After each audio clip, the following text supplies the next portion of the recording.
ബഹുമാനപ്പെട്ട ശ്രീമതി ഉമാ തോമസ്, ബഹുമാനപ്പെട്ട പൊതുമരാമത്ത് വകുപ്പ് മന്ത്രിക്ക് വേണ്ടി ആരോഗ്യവകുപ്പ് മന്ത്രി.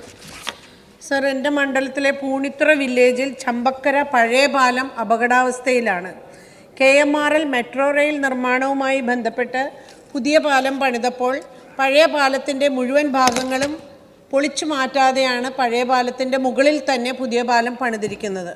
ഇപ്പോൾ പാലത്തിനടിയിലൂടെ സഞ്ചരിക്കുന്ന വാഹനങ്ങൾക്ക് മുകളിൽ പഴയ പാലത്തിൻ്റെ അവശിഷ്ടങ്ങൾ അടർന്നു വീണുകൊണ്ടിരിക്കുകയാണ്.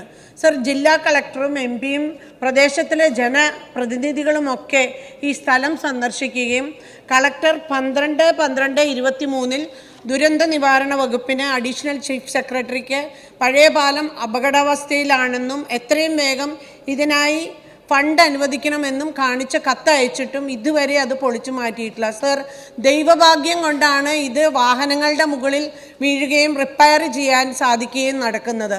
എന്നാൽ ഇത് നടന്നു പോകുന്ന ഏതെങ്കിലും കാൽനടക്കാരുടെ മുകളിൽ വീണെങ്കിൽ അതിൻ്റെ ഒരു അവസ്ഥ എന്താണെന്ന് പറയാൻ പോലും സാധിക്കാത്ത അവസ്ഥയാണ്.